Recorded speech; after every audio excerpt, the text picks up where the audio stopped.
Come in, Star Command.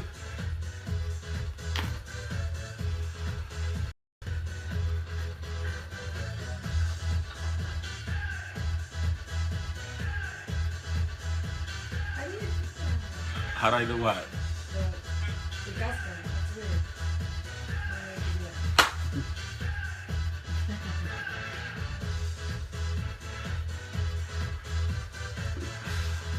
It's a filter. I don't get options for filter. That's weird. What's up, Dennis?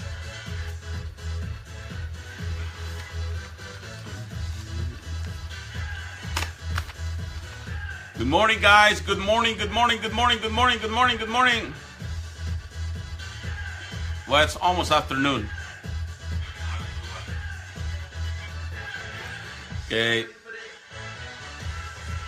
Let me take my helmet off. Good morning, Contreras.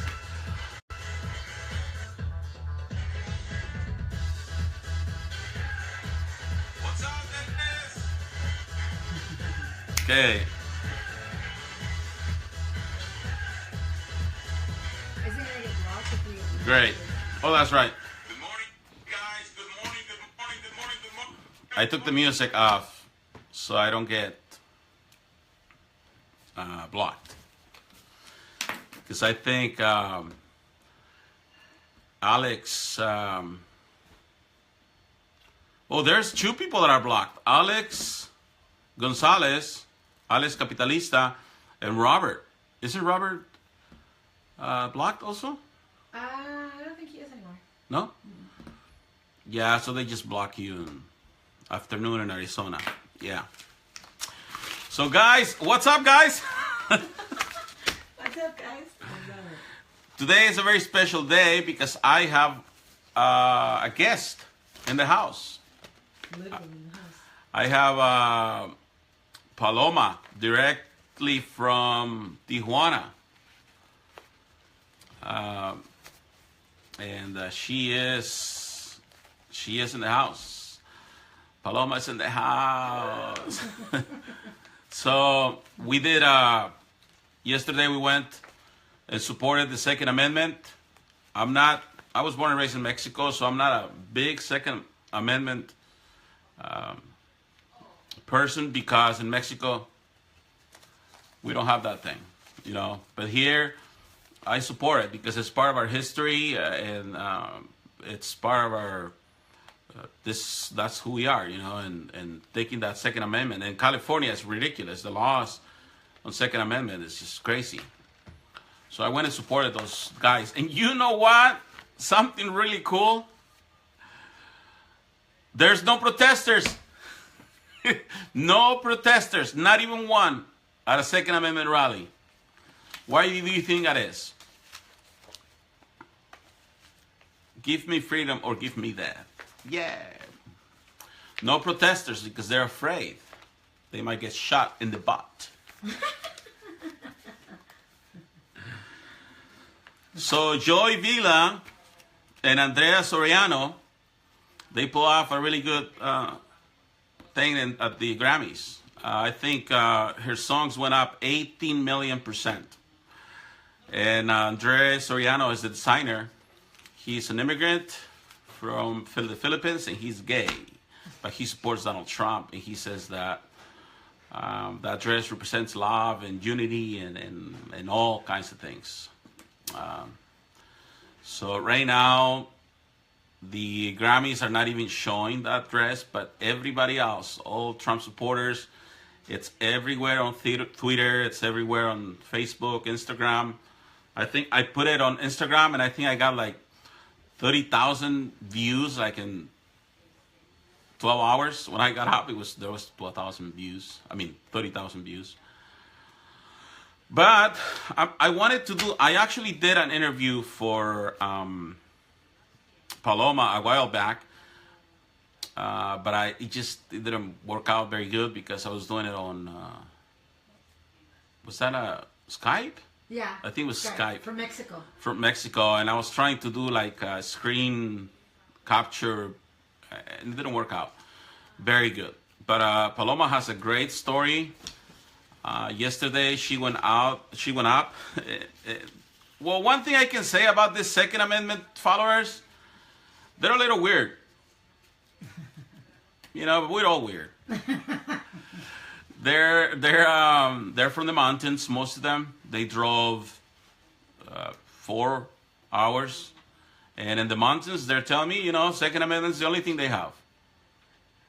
You know, if they want to defend themselves, this is the last line of defense.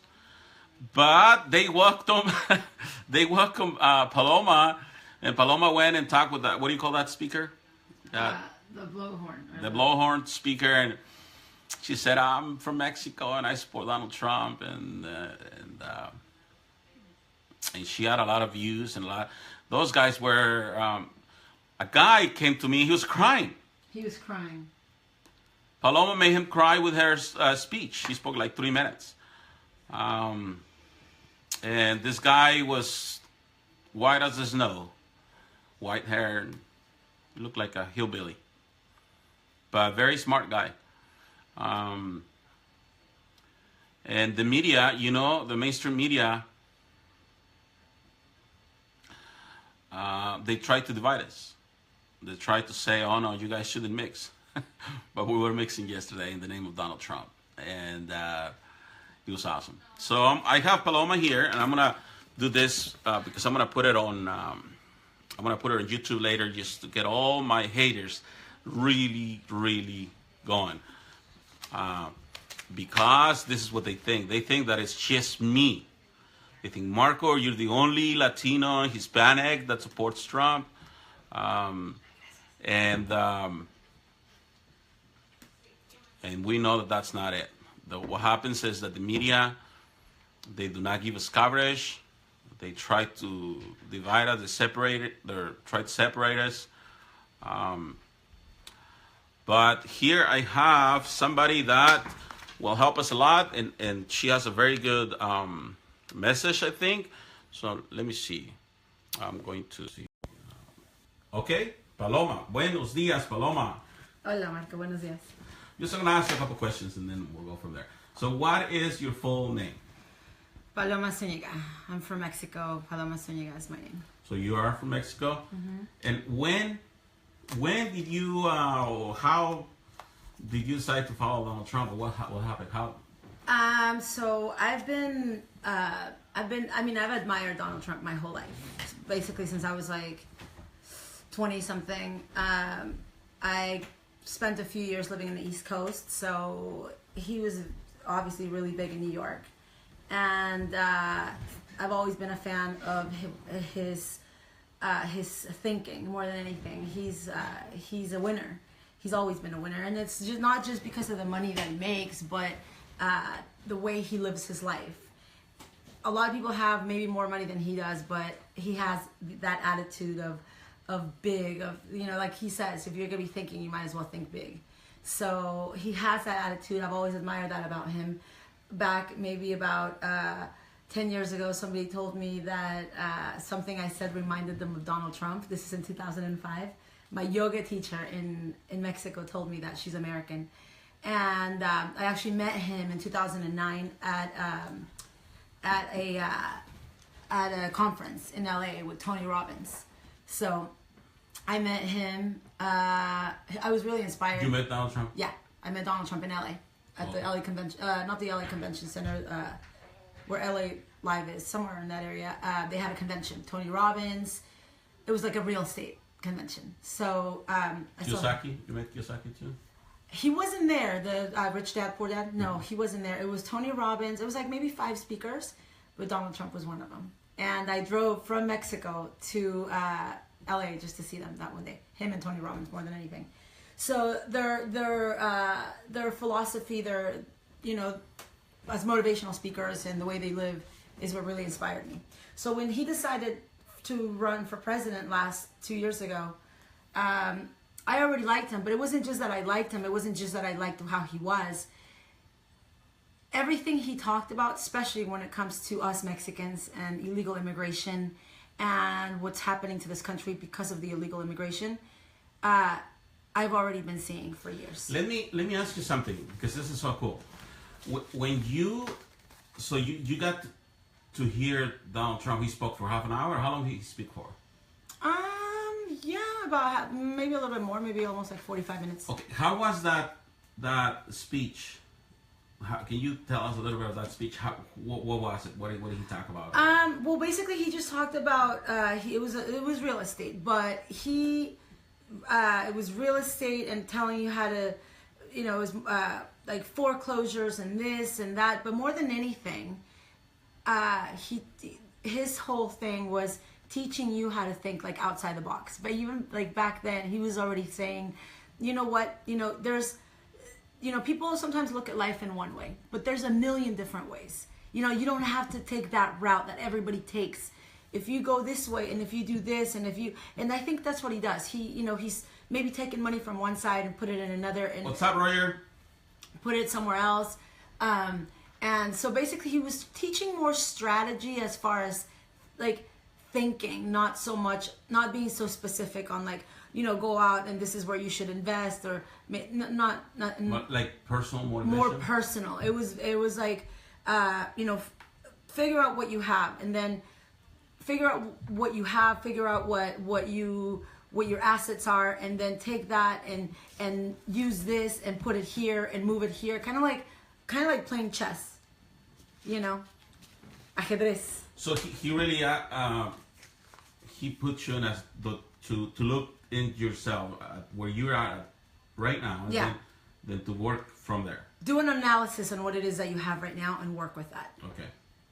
Which is what we talked about like last night. Like an inventory of your life, of your assets, of your potential, your assets, your life, but also your way of thinking, because it's your way of thinking. It's one feeling, one thought, one feeling that could change your life. In 1 minute, you could change your life. If you could go one way, you could go another way. Thank you, Danny. Thank you. I'll send you the link. Yeah. So it teaches you. He teaches you how back then he was teaching you how to think big, which is what he talks about now. Think big. He wasn't saying it like that because I don't remember him saying think big, but he teaches you to think like a winner. And that's why he is. He's a winner. He's been thinking about. I don't think he ever seriously thought about becoming president of the U.S. But it was his way of thinking that at the time that he wanted it, he made it happen. And there was no question. I knew since day one. We knew. We had. It wasn't just our faith. It was. We knew his way of thinking would get him what he wanted. He put it out there. He made it happen. We took attack. You took attacks. I've been supporting him since day one. So trust me, I took so much attack from the Mexicans, from Californians, even from family. White. Oh yeah, of course, of course, because sometimes that's where it starts. Well, So what do you think about right now? Like since you're in Mexico and obviously when you cross the border, and that's probably what the wall is for. The mentality, the way of thinking as Mexico and a lot of countries in the world. I mean, these people totally have the wrong idea of Donald Trump. They really do, because if they really try to learn from him, I mean, this is a guy that won against all the odds.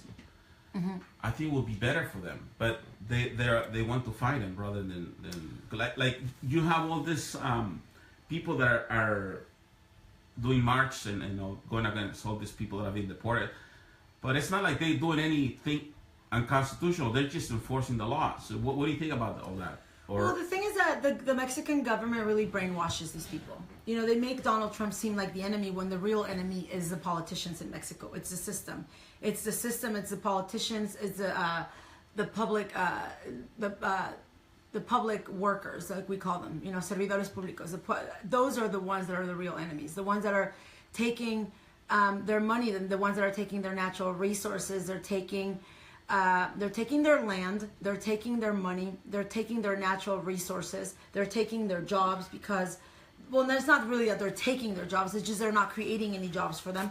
They have no infrastructure in Mexico as far as jobs in the lower class, and the middle class right now is really disappearing because there's money going up and no money going down. So it's kind of like, the rich people are in control of everything in Mexico. So their solution right now for everything that's going on is blame everything on Trump. Trump has nothing to do with what's going on in Mexico.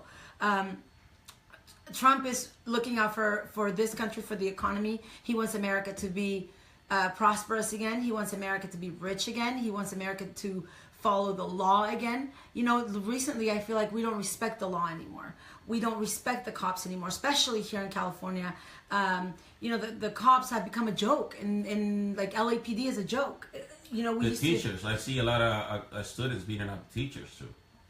I haven't seen that, but oh God.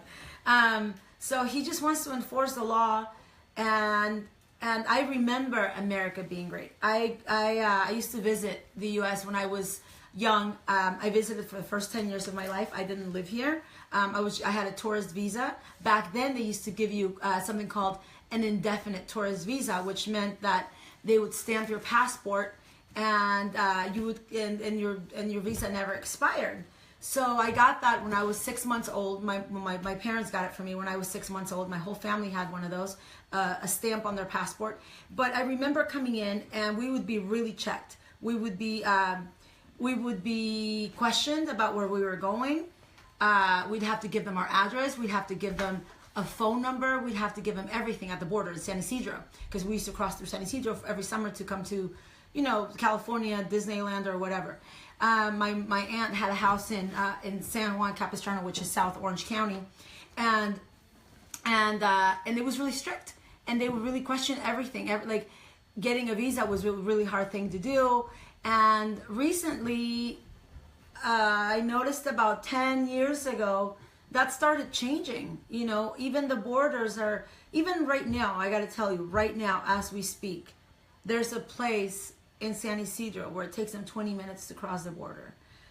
They still haven't done anything about it yet. I just found out about it 3 days ago. What do you mean to cross? Illegally? Mm-hmm. Illegally. Oh, okay. And they're not really, I know a lot of things have changed with President Trump, because I've noticed it, but people just kind of started taking this country as a joke. They have no respect for this country anymore. They have taco trucks on every corner. And now there's taco trucks in every corner here. We saw them here. There's taco trucks in LA. There's taco trucks everywhere. And it's, it's like these people, it's not, there's nothing wrong with tacos. We're Mexican, so we're not discriminating against our own people, because that's not what we're doing.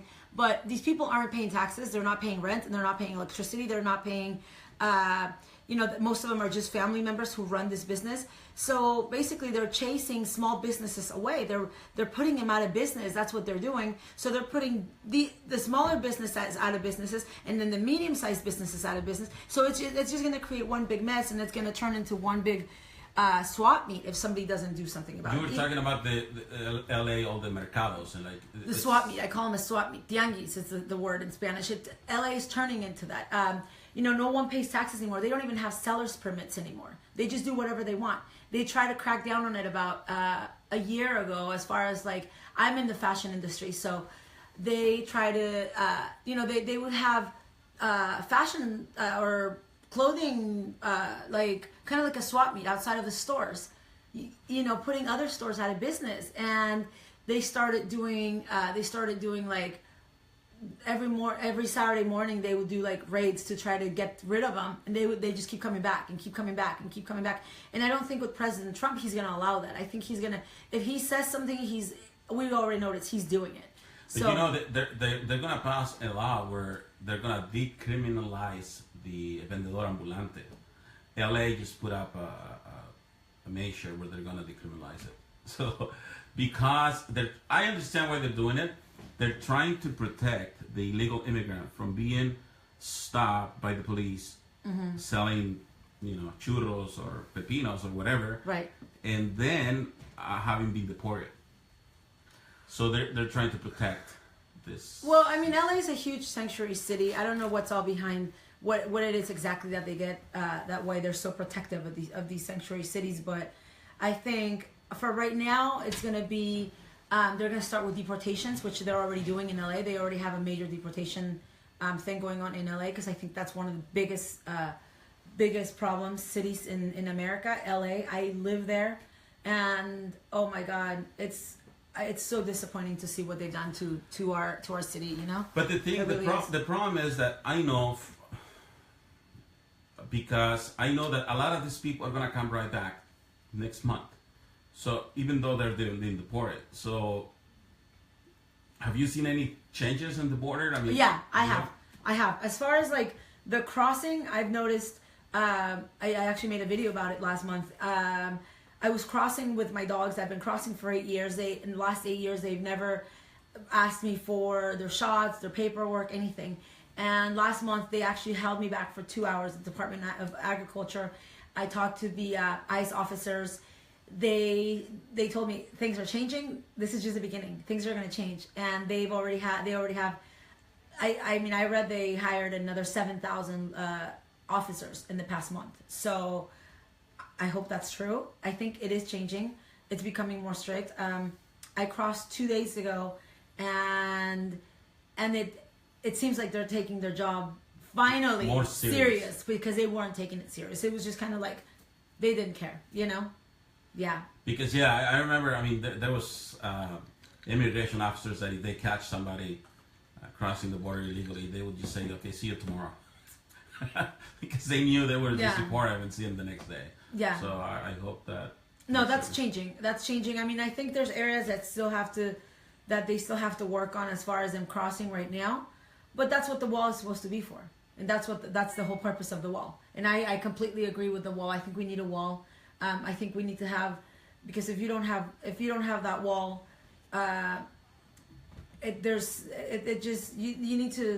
you need to kind of like draw the line, and this is where it ends. And even though they may still find a way to get in, it's the U.S. saying, this is my land and we're going to protect it and you're going to respect it. You're not going to be able to just come in here anytime you want, run across and do whatever you want, because this is not for anyone to just come in here and destroy this country the way they've been doing it. So, okay, one thing, how do you think that our American brothers and sisters, and I don't want to say why, because I don't want to follow the same steps of Univision. I'm just going to say the American, how can they help us, the immigrants, reach the gap or heal all this division and fight Univision, fight Telemundo, because they don't want to give us coverage. Still today, somebody sent me on Instagram I got a couple messages and say, I want to know why you would support Donald Trump when he doesn't want you. Have you got a message that you as a Mexican feel that Donald Trump doesn't want you? Oh yeah, all the time. Okay, but I mean, is that, do you feel that he doesn't want you? No. I feel that he just wants us to be proud of America. Yeah. Even as an immigrant. Yeah. And I think that a lot of even friends that I have, they take it for granted. They don't care. They're here and they're just, you know, they have that false pride that they do everything better and they're better workers than anybody, and which they're really hard workers. We are hardworking people, but that doesn't necessarily mean that we're better than anybody. And I think that attitude has to go. No, I mean, I honestly, like, I always talk about this. I was born in Mexico, right? I was born in Mexico. I was raised in Mexico. And I came to this country as a tourist first. Then my mom got married here. So we decided we were going to stay here with our new family. And I think the whole issue of it is integrating into the culture. So, you know, maybe I got a little lucky because I grew up with 2 American sisters. So I'm, you know, maybe not everyone has that benefit. So I grew up with 2 American sisters. But either way, you have to integrate into the culture. You have to develop a love for this country, respect, love, but respect more than anything, because I think that's why it's become such a big issue. People come from Mexico and they just come here to take advantage of anything they can. They don't respect it. They just want to use it, take from it, use it. And that's where the problems come in. I did say on Samantha B, I say that we'll take whatever, we'll take whatever they let us take. It's not necessarily a bad thing. I have to feel compassionate for a lot of my Mexican friends. When we live in a third world country, our survival skills are so, because we have to be that way in order to survive in Mexico, but we're not in Mexico anymore. Right. You have to leave that behind. That mentality. Yeah. So that third world mentality, we have to embrace and listen to what the Americans have to teach us, because I've learned a lot of good things from this country and integrating. But I think that Univision, Telemundo, and all these activists, especially the DACA guys, which I respect a lot for their movement, but I think they're creating an environment where Americans are not, they don't feel very sorry for them, because instead of having a attitude of, we need you, they have an attitude of, you know, they feel entitled to, like, you know. Yeah, they're not, that's very common. They feel entitled. Like right now, they're demanding rights. Yesterday they had a march in LA. There's a guy that came yesterday called Andres Manuel Lopez Obrador, who's ran for president twice in Mexico, lost both times. I don't know that he necessarily lost because maybe he got the popular vote. He really did, but the corrupt politics system in Mexico didn't allow him to win.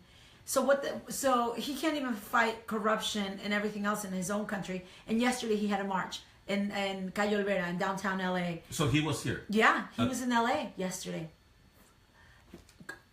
Like provoking people, you know, planting more hate against our president. I think his visa should be blocked. I really do. He's a tourist.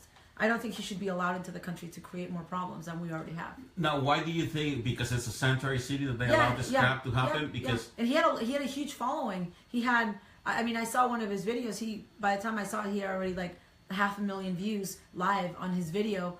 People watching him speak and saying Trump is not gonna divide us. Like, he's not dividing you. You know, we need to send your people home. If they're gonna come back, if they want to be here, they have to be here legally. And you have to take care of them over there.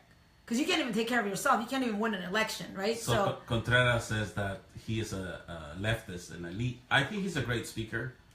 I think he's a statesman, but he needs to. I think he's taking advantage right now of what's going on. Of what's going on. But yeah, why do we allow these Mexican nationals to come here? Cause problems. It's like having having Marco Rubio or Ted Cruz go to Mexico and talk bad about Peña Nieto. Right. They would get deported right away. They would stop him right there. Oh, right? yeah. Can you imagine him to go to the Zócalo or El Ángel de la Independencia? They would put him in jail. Because as a foreigner, you can't do that. So that's what I'm saying. That's the respect that people don't have respect for this country anymore. Like, how do you come into a foreign country and, you know, create problems against the president when you're just a tourist? As a high caliber, a high profile politician. High profile. I mean, that I don't even know what kind of issue that should be, because he's really right now not considered. He's just a private citizen. Right, but he's running for he's right now. Head of Morena. I don't think that. I mean, he's heading a group, but he's really technically not. He doesn't work for the government. You see, so he's just really a private citizen. Either way, he shouldn't be here. Either way, his visa should be revoked. Maybe we should start a movement. That's what I said yesterday. It's exactly what I said yesterday. Maybe we should start a hashtag all the legal with all this Latinos for Trump. And say, you know, go back or you know, just go to Disneyland and enjoy Disneyland. Yeah, I mean, you're welcome to go to the mall. You're welcome to go to Disneyland, but don't come here and start a movement against our president using your power and your you know, your popularity, basically. Because a lot of people even here voted for him from here that live in LA because they can vote from here. They voted for him in the election in Mexico, but I don't know how he's even allowed to do that. I mean, I don't know that there's a law against it, but I do hope the immigration whatever system does something against his visa, you know? there's a couple marches, just to finish up here. There's a couple marches that are coming up that we need to let everybody know. It's March 4. It's March 4 Trump, and we're gonna do it nationally. Every Donald Trump supporting group, they're gonna create it. And there's one in LA and Sacramento and Texas, everywhere. And there's another. I just got invited to the one in Washington D.C. Okay. So that's gonna be a pretty big one. It's connected. It's the same one, March 4. Okay. So whichever you can participate on, and there's another one. It's called the MAGA March on The 25th. The 25th. So we need to promote both of them. But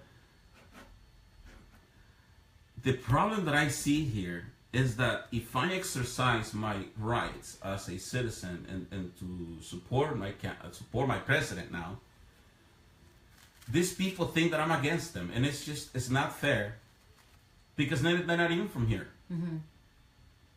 So they're silencing me. How do you think we can address these people? How can we tell them, hey, we're just doing our thing? I mean, like, Jasmina went on TV on Univision, and there was this Erika Avila that she said, a DACA recipient, proud undocumented, and there's a lot of proud undocumented out there, unafraid, but undocumented people. And she's saying that they're going to go on the street and march, not my president. Of course. And of course, it's not their president, right? What do you think about that message? It's embarrassing more than anything. It's embarrassing. I feel like, I wish I could take each one of them by the neck and like wake them up and be like, of course he's not your president. Of course he's not your president. You're here illegally. If you have anything in this country, you should be thankful. Because I think at this point, all they're doing really is making our president more and more upset, if anything. Don't you think? And making him realize how dangerous we are to this country. What I would tell him is that they wish he was their president. Like, you wish, because, that's what they said. They should, instead saying, not my president, they should say, I wish he was my president. How can I help? Just like JFK said, don't ask what you can do for what your country can do for you. Ask what you can do for your country. Okay, I'm undocumented. How can I be of help like this? Rather than saying, I'm afraid, and proud and blah blah blah and it's just that born citizens have to be less than them, and I think that's very very sad. What else do you want to tell us that from Mexico? Because you are in the belly of the beast. you bring us a great message. Well, I live in both countries, so I really see what's going on, and this is the reason why I support him even more, because I live in Mexico, so I see exactly the reality of things from both point of views. I'm not racist. I'm not racist against my own people. I've been seeing the decline of this country over the past 10 years. When he launched his campaign, I said, oh my God, this man was sent from God, because this country was headed towards destruction. I've supported him since day one. People call him a racist. I understood his message from day one. And, you just said something really important right now. These people should have a different attitude, a more inviting attitude. What can I do? Help me stay. They should walk around with big signs saying, help me stay. I love this country, flying the American flag. Please help us. Please don't deport me. Because if they go back in Mexico, they have nothing. They have corruption. They have abuse from their own government. If they try to do the things that they do here over there, they get killed. Look at what happened 2 years ago with the people that were protesting, the students. 43 students were burnt alive for protesting against the government. And that's just what you see on the news. That's just what people made a big deal of. But there's so much more that people don't talk about. And I live there, and I see the corruption. I have a house in a small town outside of Mexico City, and I have firsthand experience with exactly how the government works and how they do absolutely nothing for the people, and anyone that tries to speak up against them is threatened, I haven't been directly threatened. I can't really say that, but I did have a lot of attacks coming from the local government in Mexico, in that town, because I speak my mind. Because my thing is I defend animals against the abuse of the government, because of what the government does to them. So they have the funding, they have the resources, they have everything, and they do nothing to help animals, and instead they kill them in a very violent way. So that's how that's kind of like my reason for fighting with the government out there. But everyone has their different reasons. They take their land, they take their money, they take everything, and they become rich, and the people get nothing. So it's being a politician in Mexico is a huge business, and that's why the country is where it is right now. So what this country was headed that way, because the politicians from Mexico were actually coming here and bribing Hillary Clinton. Carlos Slim works directly with the politicians in Mexico. Those really influenced the election. Yeah. Not the Russians, but Mexican national, Vicente Fernandez, Los Tigres del Norte, Maná, all these guys. Well, they tried. They really tried, They can And Jorge Ramos, he really tried, because they're in it for the money. I think Jorge Ramos should be considered a traitor. A traitor. And I think his citizenship should be revoked. I don't know that it can be revoked, but I think Jorge Ramos, his citizenship should be revoked. I really believe that. Because he used, again, kind of like the guy yesterday in LA, he used his power, he used his voice, and the influence that he has over the over the Hispanic population in the U.S. to try to influence the election and lie to the people, make our president seem like he was against all Hispanics, he was against all Mexicans, and when he's not, he's just looking out for a country that if you're part of, you need to protect. And if you're illegal, then you have two choices. You can either go and try to come back in, or maybe, like you said right now, try to find programs, try to find ways to ask the president, I want to stay here legally. I want you to be my president. Yeah, I want you to be my president. I want to be a part of this country. And this is what I'm going to do to earn that citizenship or that residency. Maybe that temporary residency until I can prove to you that I'm capable and willing and able, and that I have something to contribute to this country. Because I can't just be here just because. I have to contribute something to this country. I have to give something back. I can't just ask for things and expect someone to give them to me. I have to contribute something. So, that's the approach they should be taking, not demanding and feeling entitled and feeling like they deserve to be here, because back in, I don't know how many years ago, this was Mexico. This was sold. The land was sold. I can't go and, I can't take my empty lot and sell it to someone, and once they build a big building, say, hey, that lot was mine, I want it all, and I want to take the building, or I want to live inside that building. Which is what they're doing. Not just that, but just in California, there was 5 owners. So if they want this to be Mexico, they should be owners. Would they want that? And they will have to go work in the field for the lords. It's not about the law. They were called lords, meaning that the Lord, they own their lives. So those 5 owners, which was Vallejo, Moraga, there's a few other that can't remember the name. But I don't think anybody wants that in Mexico. Not even the Mexicans would want that in Mexico. I don't know. I thank you very much for coming over. And it's not about the land, because I got to tell you something. It's not about the land. I have a house in Tijuana. You could literally buy a beach house in Tijuana for $200,000. That same house, just 10 miles up the road in San Diego, is $3 million, right? So it's not about the land. It's not about the weather. Look at Tijuana. Tijuana's a dump, right? It's a dump. I live there, and it's a dump. I'm sorry, that's the reality of it. There's nice areas, there's nice parts to it, but in general, Tijuana's a dump. So why? Because it's not really about the land. It's about the government. It's about the people. It's about the mentality. And even Tijuana had a really pretty amazing president. One of the only few good presidents in Mexico that any city has had. Hank Ron. He actually built all of Tijuana. He stole a lot of money, yes, but he actually gave back a lot. He did a lot for the people. So after he was done with his term, he went to jail, and all of Tijuana 6 years ago came together and said, the city will stop until you let him out of jail. It was something like I never thought And they got him out of jail? Yeah.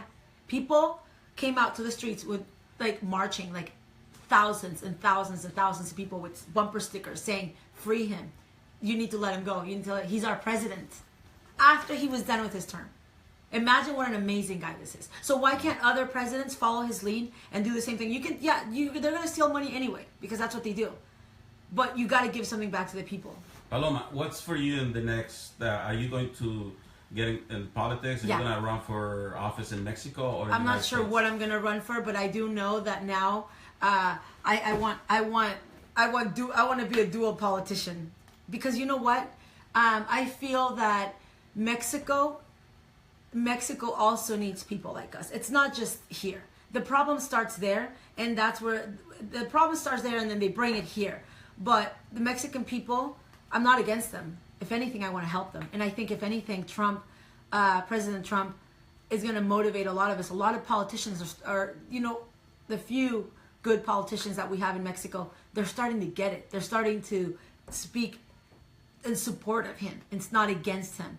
There's I just saw a video of a woman politician defending him not that long ago, maybe 2 weeks ago, and then another woman coming out and defending him. And so, if anything, in Mexico, this Congresswoman Iris Aguirre from from Zacatecas. Yeah. Actually, I'm gonna interview her. No. Yes. She's awesome because she's the first one that came out and talked good about Donald Trump in Mexico. Mm-hmm.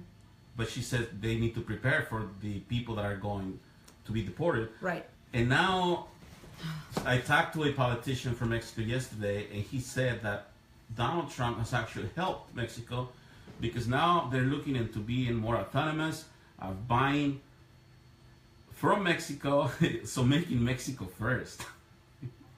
So Donald Trump is not only making America first, mm-hmm. He's also helping, inspiring that Mexico, for Mexico, of Mexico, which is a great thing. Yeah, I think he's inspiring. They had 2 weeks ago or something like that. They had a thing where the whole town was just going to buy local, so the products wouldn't be exported to the U.S. because Donald Trump was blocking them from whatever procedure he was blocking them. So they had like a rally, like an event where the whole town just bought local. So if anything, he's going to inspire Mexicans to support each other and support their country and fight for their country the way we're fighting here. I'm willing to fight for both countries in different ways, but I think that's my future. Like, I see me doing work in Mexico, doing work here, down the road, maybe running for office for something in Mexico. I would definitely be open to that. So how can people get a hold of you? Can you tell us? My Facebook is under my name, Paloma Zuniga. I have a page also called I Love Donald Trump, which I don't really work on that much, but I have it. I have had it for about a year and something. But yeah, Paloma Zuniga on Facebook. Okay. Well, anything you want to say to close this? No, I thank you for having me, and I just wish more and more people would hear our message from the Mexican point of view, from the Hispanic point of view, and for people to understand, the Americans, the white people, to put it that way, to understand that I don't feel discriminated. I'm Mexican. I don't feel discriminated. I don't feel the president is a racist. And I understand his message, and I support him 100%. Beautiful. Beautiful.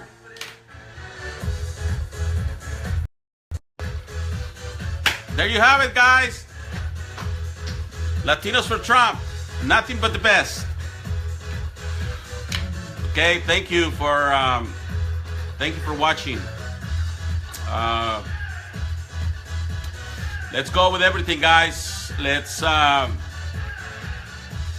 show the world what's up. Donald Trump has brought us a once in a lifetime experience to restore confidence in ourselves, in our neighborhood, and in our whole country. Talk to you soon.